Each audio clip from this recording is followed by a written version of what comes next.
Stewardship with SNB. It's probing. You want to kill, you want to bury. What is it all about? Beckoning on you occupying that public office to give account of your stewardship. To be that quiet. Stewardship with SNB.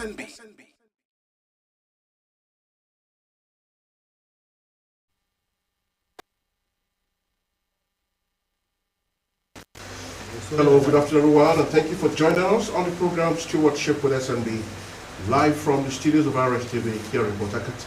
This program can only be watched on GoTV channel 142 and of course on our social media handles such as YouTube and Facebook at Rstv Online. My name is Solomon Nelson Brent. Today we're going to take a holistic look at the state of emergency and of course with different people, different opinions as it were. But the most important thing is that what is the economic impact of this state of emergency? Is the sole administrator acting outside of his mandate, or is still acting within his mandate? You know, different people are saying different things. And that's why we have carefully chosen this topic to do justice to it. And joining me on telephone to do justice to this very important topic is a member of the House of Representatives who is the Chairman House Committee on Host Communities, Right Honorable Dumnamine Deko. He'll be joining us live over the phone soon and very soon. As soon as we get across to him, we will let you know. And then I have with me in the studio here Honorable Barrister Biobele Fubara Mackinson. He's the Director of Legal and Corporate Affairs, River State Youth Assembly. Biobele Fubara Mackinson, welcome to our program. Thank you, sir. It's my pleasure. All right, while we're waiting for our guest over there on the phone, let's start with you. Let's start this way. Many legal luminaries have argued that the state of emergency is illegal. What's your take? Honestly, the declaration of state of emergency is legal within the purview of the Nigerian Constitution as provided expressly in section 305 of the Nigerian Constitution. You did say the state of emergency is legal. Legal. Okay. However, before a state of emergency could be declared in any state, it has to go through some processes as enshrined in the Constitution of Nigeria. So, what has made it illegal? Because, as I said, that many legal luminaries and, of course, politicians within River State and, of course, across Nigeria are saying that Mr. President acted outside of the law. And that Section 305 did not stipulate that he should, he did not say that he should declare a state of emergency because there are no signs that a state of emergency should be declared. So, why are people saying that it is illegal? Okay, in that regard, the president did not take certain salient legal positions before declaring the state of emergency.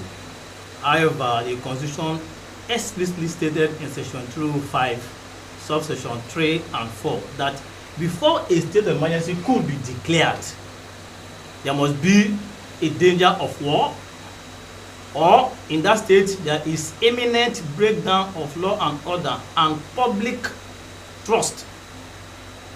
However, in the case of River State, none of these scenarios were in place before the president went and declared the state of emergency, and that is why most people are going against the declaration of the state of emergency, because it does not follow the purview of the provisions of the law, which is the ground norm, the Constitution, which is the ground norm of Nigeria. So, what would you say is the logic for declaring a state of emergency when in the north, in the northeast, and of course of recent, somewhere in Plateau, there have been large killing. Some persons just go into the communities and open fire on unsuspecting innocent citizens, burning down the houses and all of that. And Mr. President is looking the other way. He's not declaring a state of emergency. So we're asking, what is the logic of declaring a state of emergency in a state that is seemingly peaceful? It's all right. Very well. That is where we expect Mr. President to act very swiftly in the case of Plateau State, Borno State, Anambra State, and the rest. In those states that has been enumerated above, there are a lot of killings, there are a lot of social unrest in these communities where this president is expected to declare a state of emergency. But up till now, we didn't see such declaration in those states.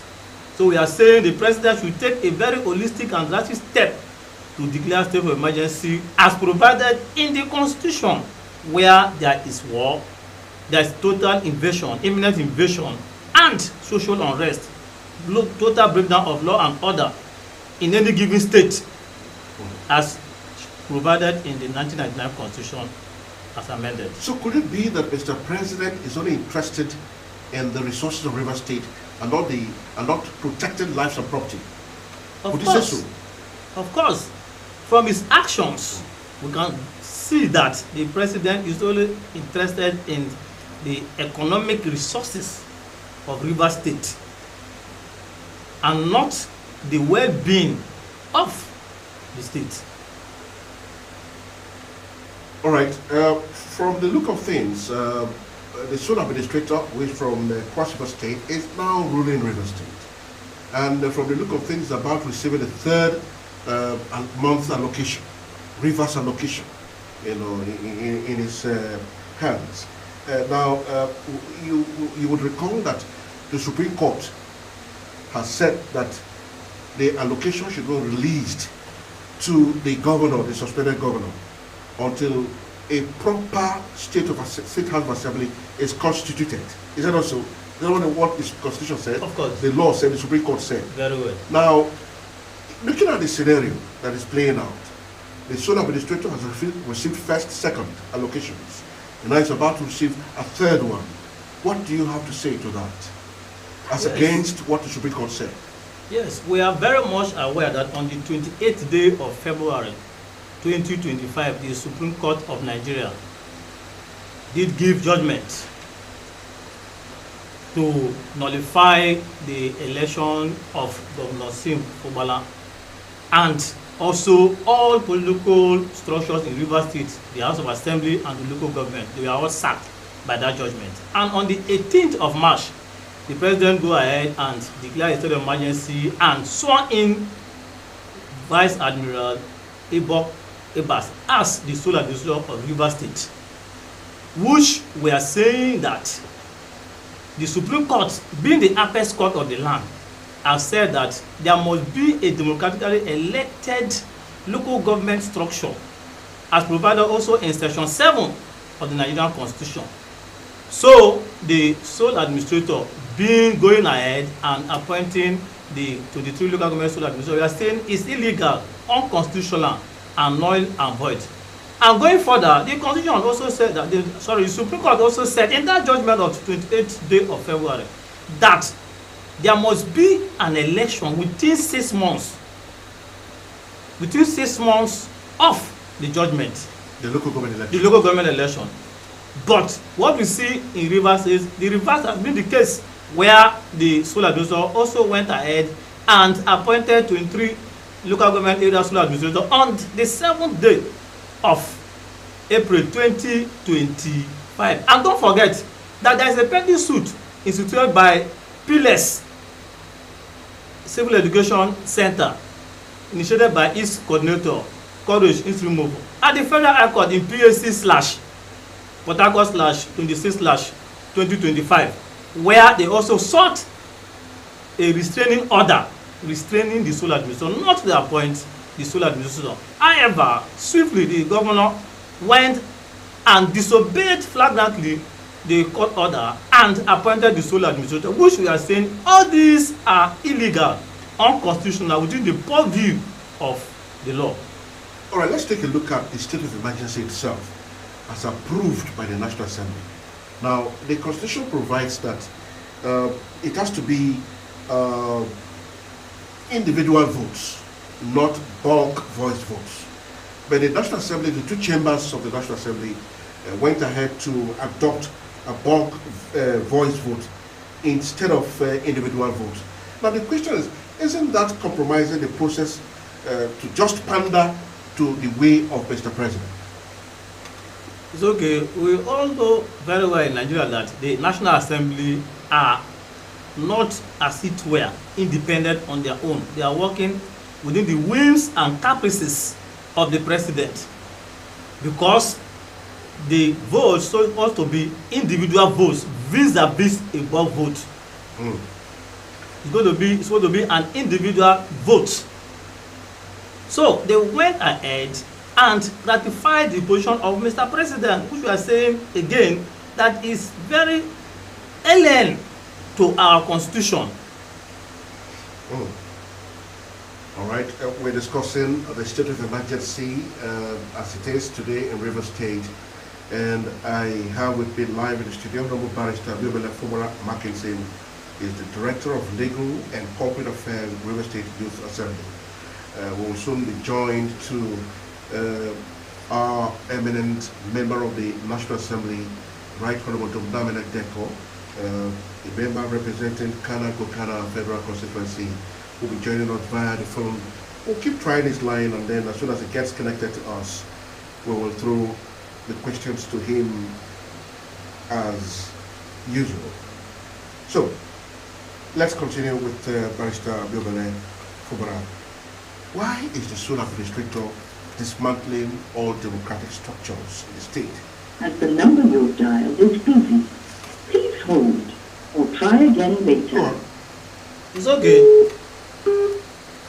Maybe he's acting with instructions with his principals in Abuja, because from all indications, what we are saying in River State is very, very alien to our constitution, because the sole administrator ought to work within the purview of the law.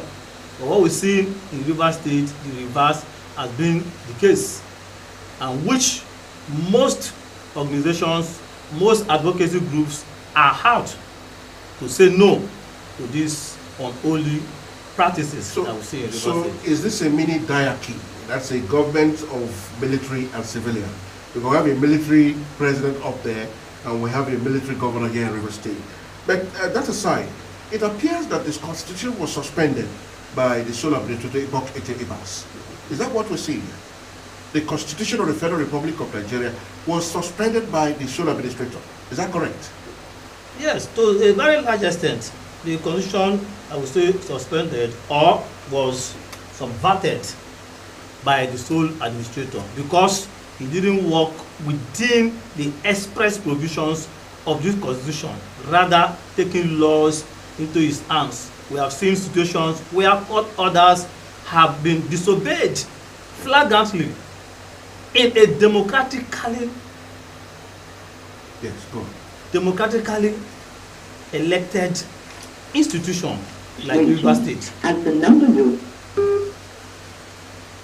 Yeah, so we'll just take a short break. This is Stewardship with SNB.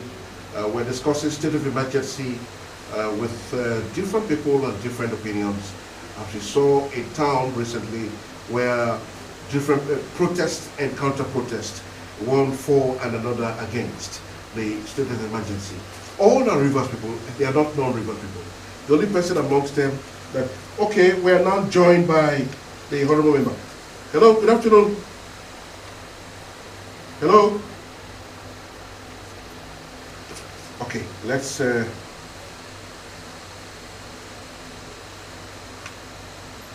we're about to join the okay.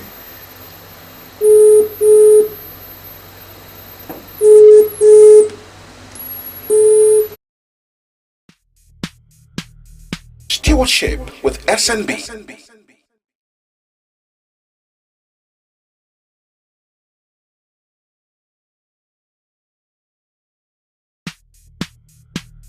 Stewardship with SNB.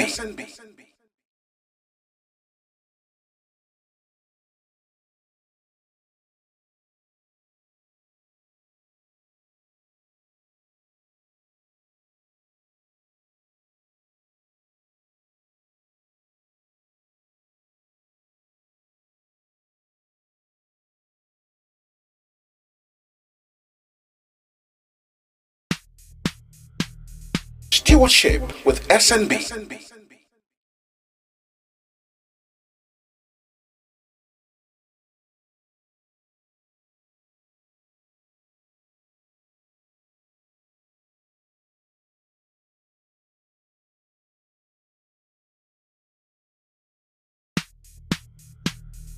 Stewardship with SNB.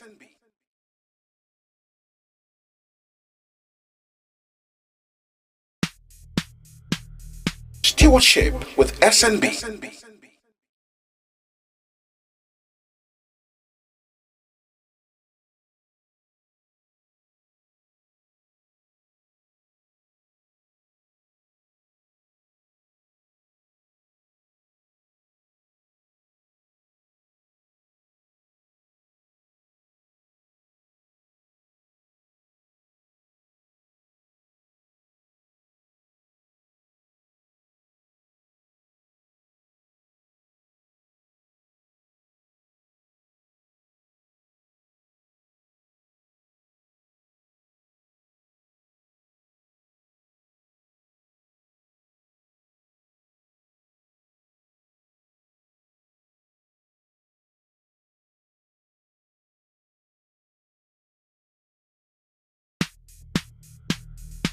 Stewardship with SNB.